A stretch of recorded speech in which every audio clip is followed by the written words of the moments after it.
Do you want your desktop to go from this to this? Then watch the video. Also, please check the subscribe button and like. And also, while you're at it, please check out my Twitch page. First off, you're going to want to clean up your desktop. One way you can do this is by putting all your applications into organized folders.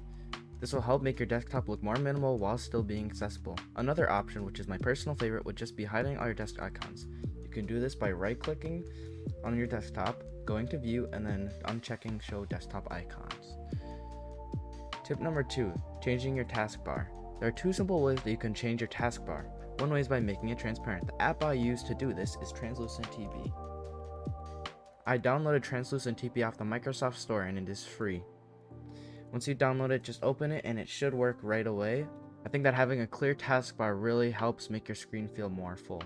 The next thing you're going to want to do is center your taskbar icons. This part's a little tricky, so just try to follow what I'm doing.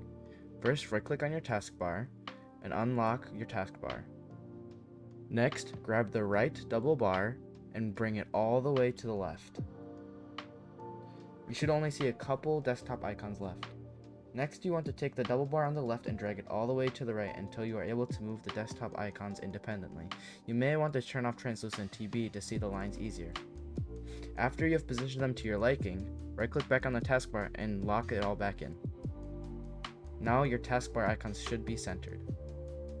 Bonus tip. This tip is more of a preference tip, but if you want to give your desktop a more vibrant look, you can right-click on the desktop, go to NVIDIA Control Panel for NVIDIA graphics cards, and then you can go to just desktop color settings.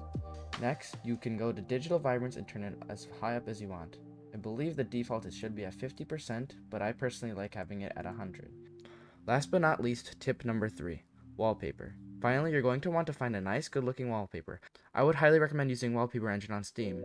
It is about $4, which is fairly cheap for what you are getting. If you can't buy Wallpaper Engine, you can add it to your Steam wishlist to see if it ever goes on sale. There are also decent-looking wallpapers on Google.